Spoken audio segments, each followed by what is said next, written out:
Today on Locked On Anaheim Ducks, it's a crossover episode with Jon Chik from Locked On New York Rangers as we talk about former Ducks on New York, former Rangers on the Ducks, and much more on this edition of the Locked On Anaheim Ducks New York Rangers crossover, part of the Locked On Podcast Network. You're Locked On Ducks, your daily podcast on the Anaheim Ducks, part of the Locked On Podcast Network, your team every day.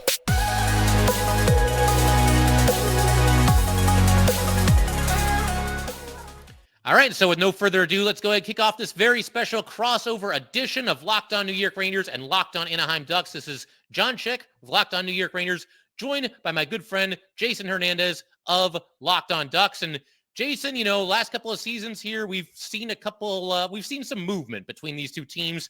A couple of Rangers become Ducks, a couple of Ducks become Rangers. Yep. And of course, this offseason, a couple of relatively small free agent pickups for the Rangers, but they pick up former Ducks Sam Carrick and Groulx.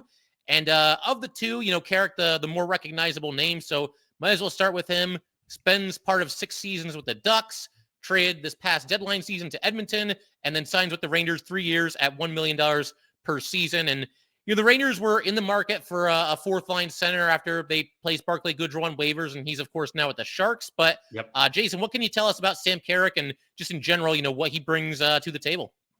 So here's what the Ducks are missing and what the Rangers are gaining. A solid fourth line guy, a reliable fourth line guy, someone that is going to do very good on the penalty kill. Sam Carrick does have a penchant for getting those shorthanded goals. He's very good at deflecting the puck into the neutral zone. Just a solid active stick, especially on the PK. So if you want to talk about someone that's a killing specialist, then that's your guy. And that's someone that I think the Rangers needed, right? They needed a PK specialist. Yeah, they've had a good penalty kill in recent seasons, but, obviously, Alex Wennberg comes over and he's just a rental and he's signed with a different team. I'm forgetting off the top of my head who he ended up with. Maybe, do you remember? I don't. It's somebody on the West Coast, I think. But regardless, he's gone. Obviously, Barclay Goodrow's gone. And if they want to continue having an elite penalty killer, they're going to need some other guys to step up. So it does sound like, going by what you just said, that Sam Carrick could be one of those guys. Something else that, Ranger fans, that they want more physicality and more grit and more toughness and more size and all that good stuff. I mean, I think just about every team wants that. And I do think the Rangers have a physical team, but outmuscled a little bit by the Panthers in the conference final. Looking at Carrick and, his hit totals over the years, does seem to play a physical brand of hockey. Is he the guy that is noticeable in that regard? Is he out there throwing the body every single night? Because Ranger fans will definitely like that. Yes, and he really took on that role when he became the captain of the San Diego Gulls. So this is going back to 2016, 2017. Sam Carrick was one of the most loved captains for the San Diego Gulls, the Ducks AHL affiliate.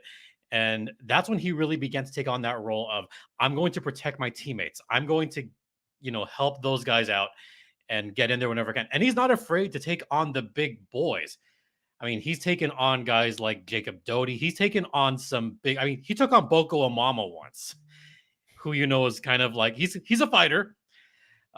Also, because he was with the Ducks affiliate, he also was not afraid to take on, you ready for this? Curtis McDermott, that name? Oh, yeah, I know the name, yeah. Yeah, and I think he got into a pretty good scuffle with Rempa this season, right? I think he did. I don't remember, but yeah. But you've seen McDermott fight.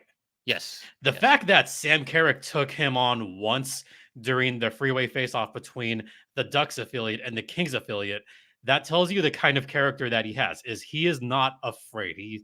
He will get in there and get those quality fights. So that's good. But as far as the hitting is concerned, he will get those checks and he will finish his checks and not be afraid to take on some of those big guys. You need that especially in that division that he's entering. You need someone like that to kind of complement Rempa and maybe take some of the heat off of him as well. I mean, you don't just need one or two guys to do all the fighting. You could have someone else pick up the slack in case of another line brawl at face-off. Because you never know. We've seen that happen, right, John? I mean, he'd fit right in for that. He'd join the party. I'm sure he would. Oh, he would revel in that. Yeah, for sure. But as far as the hitting is concerned, he will get to the dirty areas. That's one aspect of his game that I loved is he will get to those dirty areas where some other players will not. He will trap the puck on a 1-goal lead if need be. He'll chip pucks away. He'll get him out to the neutral zone if defending a 1-goal lead. He's elite at that. And I think that's something that the Ducks do miss. Just kind of going on like as far as Ducks related and how bad the PK got post Sam Carrick.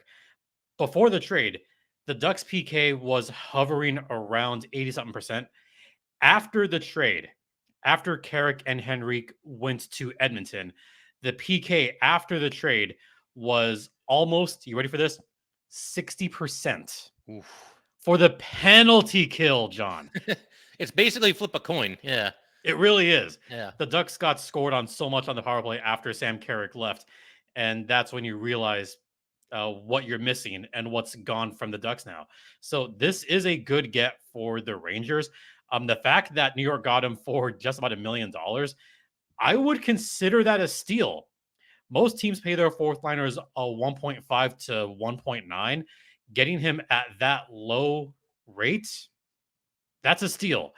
If he is completely healthy for the season, I think Ranger fans are absolutely going to love the heck out of him. Something else that I got to ask you about, because, he's not an offensive juggernaut. I mean, we know that, but, he does score some goals every once in a while. Can he get you a dirty goal? Because, the Rangers, I think another thing that fans kind of lament is that there aren't enough of those greasy goals, those stuffing goals on scrambles in front of the net. They score some really nice highlight reel goals, but you need some dirty goals now and then. Can he get you a couple of those a season? I mean, is he capable of that? That's all he does. Okay. Aside from the shorthanded specialist that he is, he gets those dirty goals right in front of the net, or he likes to cause chaos with whoever is trying to defend him or whoever's in front of the net. He will park himself kind of maybe 10 to 15 feet along the crease just in case of a juicy rebound, which he is adept at. So if you want someone that will get you those kind of goals, Carrick, he fits that mold, especially in the fourth line for the Rangers. Yeah, he would fit that mold very well. Awesome. So one more question that I want to ask you about Carrick, and then I'll ask you a question or two about Groulx, and we'll start talking about the Ducks a little bit after that. But you touched on this a second ago. Interesting fun fact to me about Carrick. He has been a captain or an alternate captain in 8 different seasons in the AHL. Like, he's always got a letter on the sweater when he's in the AHL. Look, I don't expect him to come in and be the leader of the Rangers, but Barclay Goodrow, he was an alternate captain, kind of a hard-nosed, respected veteran in that locker room. I mean, can Carrick kind of be that dude too? I know he'll be the new guy in the room, but can he step into a role like that? Maybe not wearing a letter in the NHL because he never has, but as far as being a good veteran presence in the locker room, yes, absolutely he can. You mentioned that he was one of the captains with the Marlies back in the day, and also with Rockford. And all those years in San Diego, he either had a C or an A. The one exception was when Chase DeLeo was the captain. And he does bring a leadership role. And it's also kind of a calming leadership, if that makes sense. Is he will bring guys together on, I think, the most important moments of a game. One thing that I do like about Sam Carrick, and this is kind of like just a kind of out there, he's one of those guys that will always be the first one to congratulate or console the goaltender. I noticed that on almost every single game. After a big win, he would rush over and hug whoever it was. And I remember this specifically, it was a devastating loss in 2022 against 2021 against Bakersfield. He was the first one to console current Ducks backup, should be starter, Lukáš Dostal. He was the first one to console Dosti and say, "Hey, that's on us. That's not on you." That's someone that you want in your locker room. Yeah, for sure. Can I throw one more fun fact out there? Oh, absolutely. Yeah, that I think is interesting. We're here for it. So Sam Carrick, he's a bit of a character in the locker room, likes to joke around a bit. He also loves his food. He is part owner of a syrup company, and look this up, Rangers fans, called Carrick Bros. It's Carrick Bros, and they specialize in maple syrup. So when you had Sam Carrick and his brother both on San Diego, we would call them the Maple Bros. Nice. And they actually had a special Goals edition maple syrup that they had out here in SoCal for the San Diego Goals. It's funny hearing you say that because that does kind of ring a bell. I think when the Rangers first signed him, I might have seen like a tweet about that whole thing, but probably forgot about it just as quickly. But that's pretty cool. I'm gonna have to give Carrick Bros, right? Carrick Bros. Okay. Yeah. I think myself and all other Ranger fans are gonna have to give it a shot. We'll at least we'll owe him that much. But I Absolutely. figure, quick couple of questions here about Bo Groulx. Not exactly a household name, and second round pick for the Ducks back in 2018. Probably ticketed for the AHL to start this upcoming season, but he's here with the Rangers on a 1-year deal. Parts of 3 seasons in the NHL, all at the Ducks, 65 games. That includes 45 games last year. Yep. In all those games, just 1 goal, which is an empty netter, and 4 assists. So I'm kind of hoping, is he known as like a defensive specialist? Because obviously there's not a lot of offense there. Yeah, he really is. Okay. Just another good specialist, someone else that kind of paired with Carrick when it came to the penalty killing when they were both in San Diego is you would have Carrick on one side, you'd have Groulx on the other side on the kill more often than not. And Groulx is another one that will get you those shorthanded assists or once in a while shorthanded goals. When I look at his AHL stats or look at him with the goals, that's something that he was also good at was being a defensive specialist, but also much like Carrick, which I forgot to mention, is they're both face-off specialists, especially in the defensive zone. So that is important. You need someone that will get you those face-off wins whenever you're down on the PK or whenever you're in the neutral zone just outside the blue line. They're both very good at that. So I could see Groulx getting a few games, but the reason he got 40 or so many games last season was because the Ducks were so injured last season. Everybody got hurt at some point last season. So Groulx had extended time more than I think most people expected in Anaheim. But he will contribute. I mean, if he doesn't contribute in New York, then he will certainly contribute and be a top line, maybe like top line or second line with Hartford. Yeah, it'll be interesting to see how he does there. And obviously, if nothing else, you've at least got some organizational depth with him and somebody that has played in the NHL. One more question.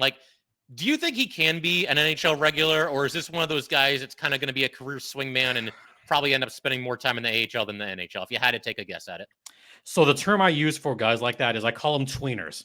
Yes. Guys that go between the NHL and the AHL constantly that are going to be those kind of guys.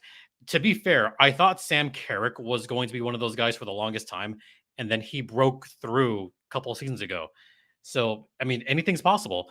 But I think Groulx, for me, I think he's a tweener. Gotcha. That makes sense. So I figure, we'll keep everything rolling here in just a second, Jason. And, for Ranger fans and Duck fans, definitely stick around. Going to shift our attention to the Ducks a little bit and talk about their prospects for this upcoming season and see if they can, turn a corner, maybe even end a lengthy playoff drought. And we will do that in just a second. All right.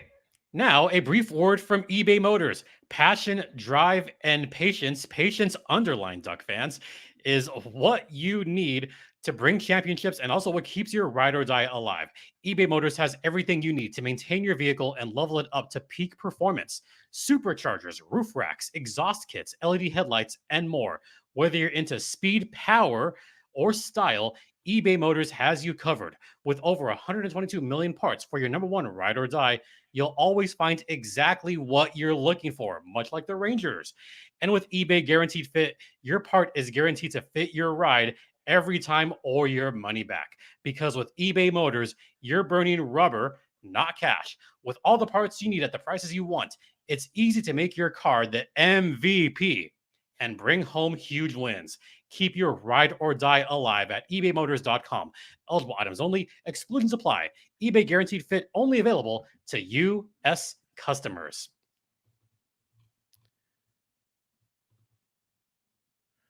All right. And we also want to ask everybody, are you watching Fox Sports or ESPN on your TV all day? Have to turn on the volume with all that shouting. Make the switch to Locked On Sports Today, a free 24/7 sports streaming channel programmed for you every day to bring you the biggest stories without all the screaming. Locked On Sports Today brings you can't-miss analysis, opinions, and news, streaming 24/7 on YouTube or the free Amazon Fire TV channels app, part of the Locked On Podcast Network, your team every day. And so, Jason, we'll keep everything rolling here. And, the Ducks, obviously a team that's been going through a rebuild here. It seems like, kind of as an outsider looking in, you obviously watch a lot more Ducks games than I do, but it feels like they're, finally starting to get the pieces in place a little bit. Last playoff appearance was 2017, 2018. How do you feel about where this team is in the rebuild? And will this be one of their better seasons that they've had in a while? Maybe even push for a playoff spot? I just said it. Patience very much underlined in Anaheim. Yes. How much patience do Duck fans have? I think patience is beginning to wear a little bit thin, not because of the draft, but because of free agency or lack thereof. The Ducks didn't make any noise in day one. In fact, they were the only team that did not make a signing in day one of free agency, which is already not a good sign in and of itself. But as far as drafting is concerned, look, the Ducks have drafted well in the recent past. 2 years ago, Mason McTavish, surprise at number 3. Last year, I know the Ducks shocked everybody by not taking Adam Fantilli, and I know all the other hosts are like, what? And then I saw again all the Locked On hosts going, Beckett Seneca? Like, what? I mean, I know y'all were probably as surprised as I was. Am I right in assuming that?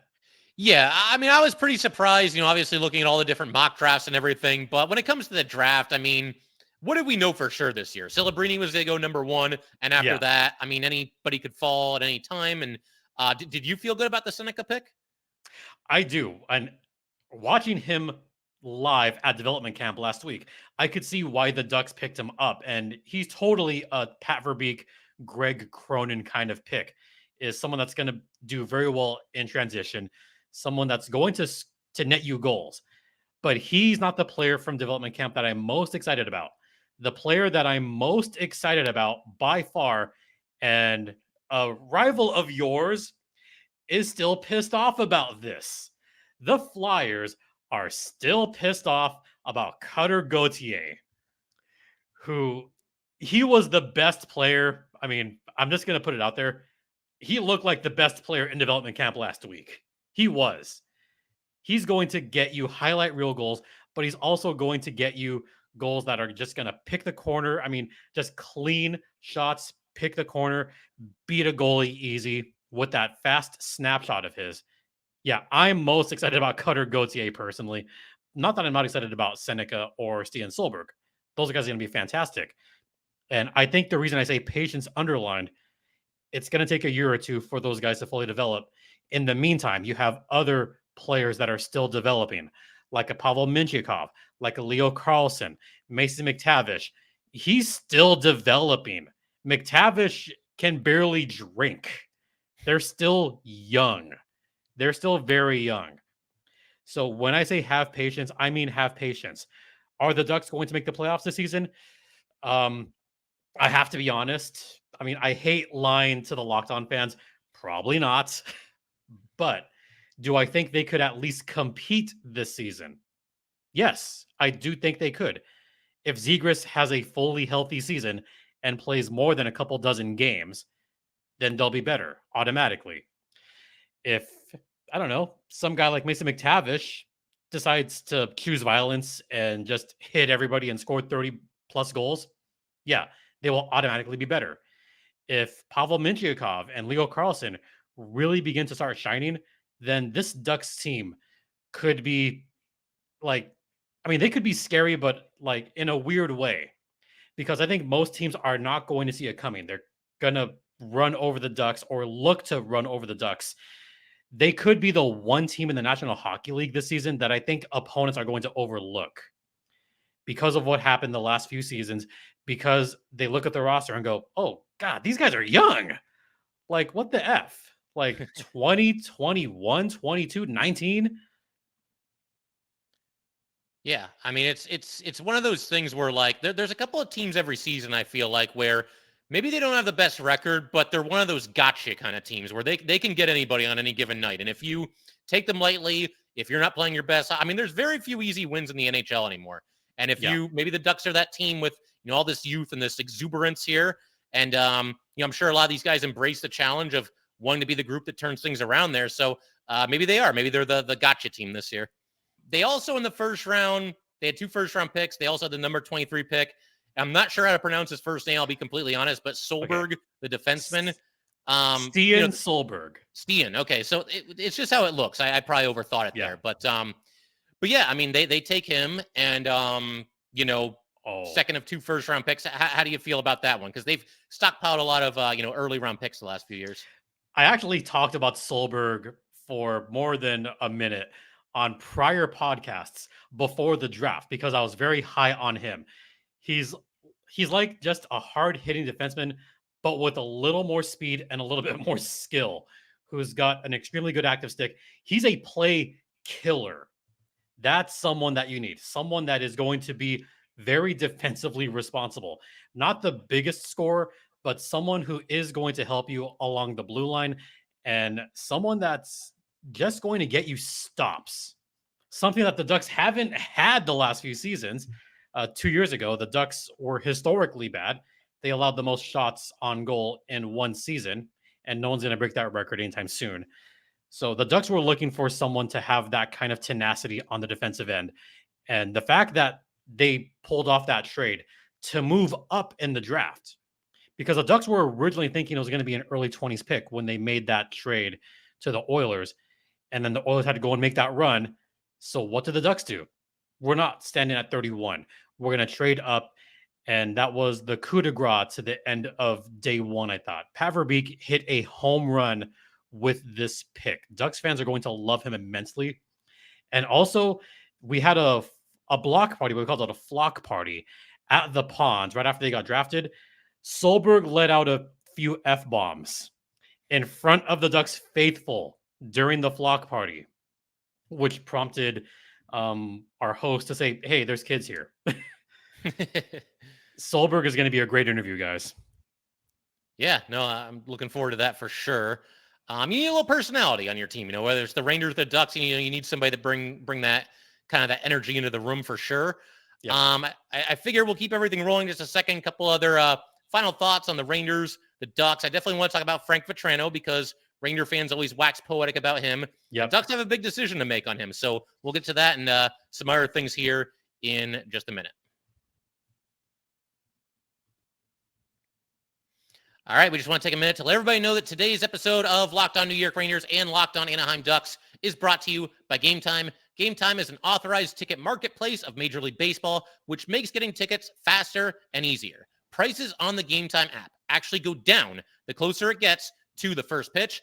With killer last-minute deals, all-in prices, views from your seat, and their lowest price guarantee, Game Time takes the guesswork out of buying MLB tickets. Save up to 60% off buying last minute for sports, concerts, comedy, theater, etc. Save even more with exclusive in-app deals on select seats ahead of the game or the event.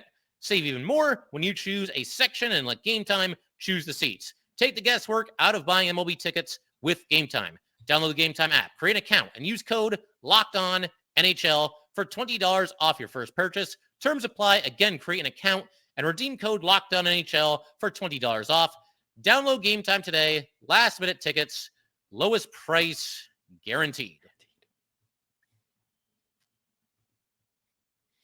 All right, so we'll keep everything rolling here. Jon Chik with Locked On New York Rangers, Jason Hernandez of Locked On Anaheim Ducks. And Jason, I talked about this just a second ago, but Frank Vatrano, for somebody who only spent half a season with the New York Rangers, me and a lot of Ranger fans just love the guy. We love the energy that he brought, played with a little bit of an edge, great speed, was always hustling, has a nasty shot, and certainly not afraid of just shooting the puck in general. But as I alluded to just a second ago, Ducks have a big decision to make here. He's coming off that all-star season. How many goals was it? I have it written down here. 37 goals. 37. Yeah, 37. So what happens next, man? Do they try to strike an extension with him this offseason? Do they see how the year plays out? I mean, just kind of give us a feel for where that stands and what your thoughts are on what they should do with Vatrano. That is the $64,000 question, isn't it? What are the Ducks going to do with Frank Vatrano? I think depends a little bit on a couple of things. It's going to depend on if the Ducks want to give him that money. The Ducks have a crap ton of cap space right now, so they could pay him theoretically. They really could. And it's also going to depend, I think, on what the Ducks do in the first half of the season. If the Ducks somehow get off to a good start and they maintain something for the first half of the season, he might be more apt to stick around, and the Ducks might be more willing to sign an extension right then and there to just avoid all of that. If the Ducks have another poor start like they have the past couple seasons, then they're going to look, as you probably can guess, to sell. The Ducks have done that time and time and time and time again the past few seasons. Hello, Boston. That being said, I don't know if Frank Vatrano is going to stick around because at some point you've got to think about trying to win games and trying to get to a good team.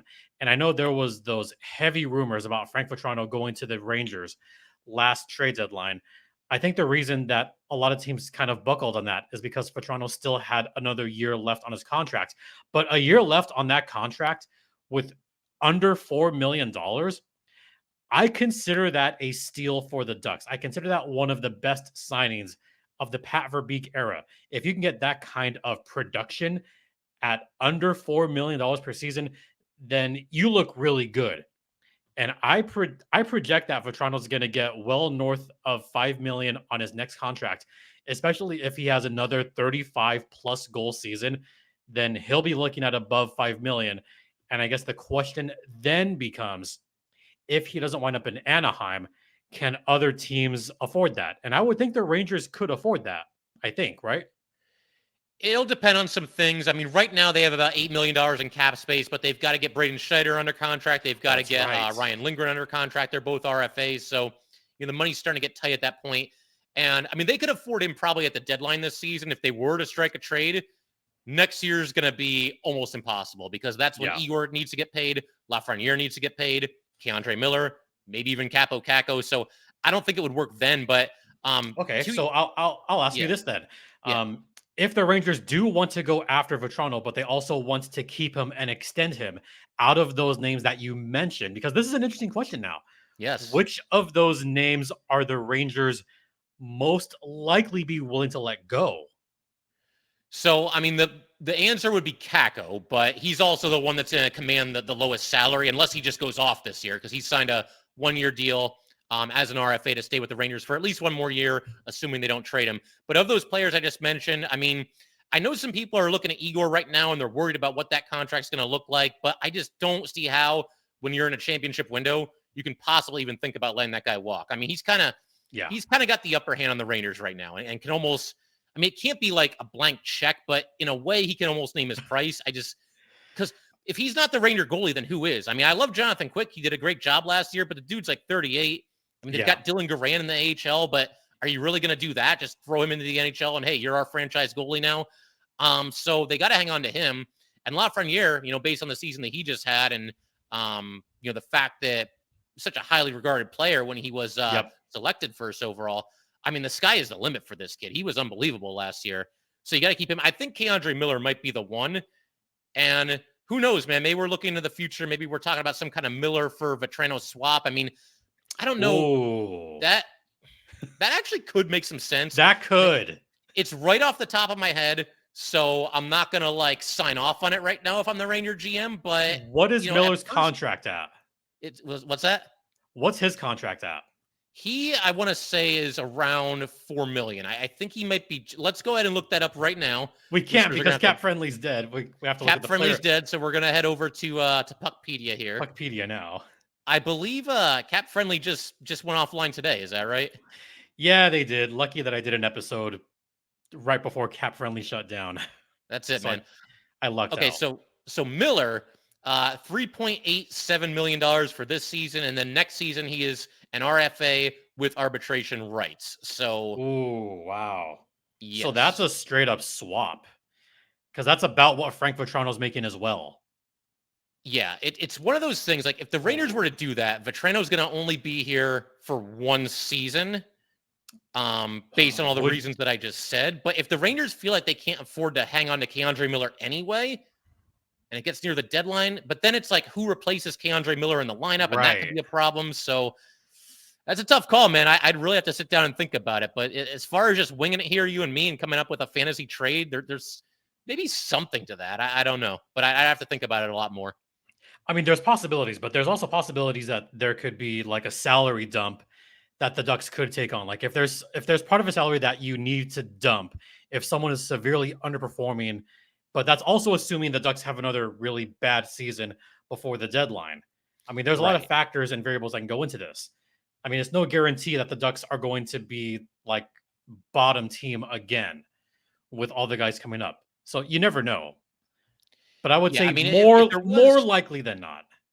yeah, if there was a contract that the Rangers would want to offload, it would definitely be Jacob Trouba, $8 million. But you can't do that either. Like you can't trade Keandre Miller away and say also take Jacob Trouba because now you're trading away, two of your defensemen that are in the lineup every night. So you wouldn't be able to do that. Right. But I don't know. There's definitely some possibilities, and we've seen the Rangers and Ducks. I mentioned right at the top of the episode, it seems like a decent amount of your GM right now, a decent amount of players that have played for both teams, and who knows, maybe they're overdue for a trade at some point, but Maybe. we'll see how that goes. Another former Ranger, got to ask about my former Rangers anytime we do these crossover episodes. Hasn't gone as well. They signed him the same offseason as they did with Frank Vatrano. For a lot more money. Yes, more money. About to enter year 3 of a 5-year, $25 million deal. He's done okay with the Ducks, 41 points in each of the last 2 seasons, but that's a little much to pay for, 41 points. And there's other aspects of hockey, but, he's there mostly for offense. Just your thoughts on Strome and how he's done and, how it looks going forward. Strome has played like a middle six player, but you shouldn't be paying a middle six player $5 million per season, Right. which I think is your point that you're making. It's a good point. When you look at both contracts, the Vatrano contract and the Strome contract, when you look at them like the macro, like when you look at the entirety of it, the Vatrano contract looks like a steal, whereas the Strome contract it doesn't look like a dud, not a complete dud. He is Right. still contributing wherever he can. And part of the lower numbers is really a residue of how bad the Ducks as a whole performed. So it's not just all on Strome. However, you've got to perform at least a little bit better down the stretch. And you've got to put the numbers up. And only 41 points is not going to cut it for that kind of contract. And now there's talks of does he even belong in the first line? Probably not. Does he even belong in the second line? Where do you put him in the lineup? And I've seen some mock lineups that have Strome in the third line. Is it prudent to pay a third liner $5 million per season? Most would say no, right? Right. Yeah. A little steep. So it's not really like I'm not going to say it's a disappointment, but it is not going as well as promised. I think that's a fair way to look at it. Somebody that can contribute, but all those years playing with Panarin, I'm sure that helped him along a little bit. And I think everybody was probably aware of that. But he did his part too when he was at the Rangers for sure. Yep, I have a solution. Put him with Cutter Gauthier and see the numbers rise. That's it. Maybe that happens. That could give him a little bit of a jolt there. Can you tell who I'm really high on, guys? Yes. Big Cutter Gauthier guy over here. Yep. So, I figure we can call it there, JD. The Rangers and Ducks play each other relatively early in the season at MSG Saturday, October 26th. So, if you're up for another pregame, postgame crossover, whatever we want to do, I think that could be a lot of fun. Oh, you know it. I'm down for that. Absolutely. So, And, Ranger fans and Duck fans, thank you guys as always, and we will see you next time. Yep. By the way, shout out my buddy Tim O'Brien, who's a big Rangers fan, is our in-arena host for the Firebirds. So I know he loves whenever we do these. So Tim's a good guy. I think I'm pretty sure we're following each other on Twitter, and we've had a couple of interactions every once in a while. So big shout out to Tim for sure. Good guy.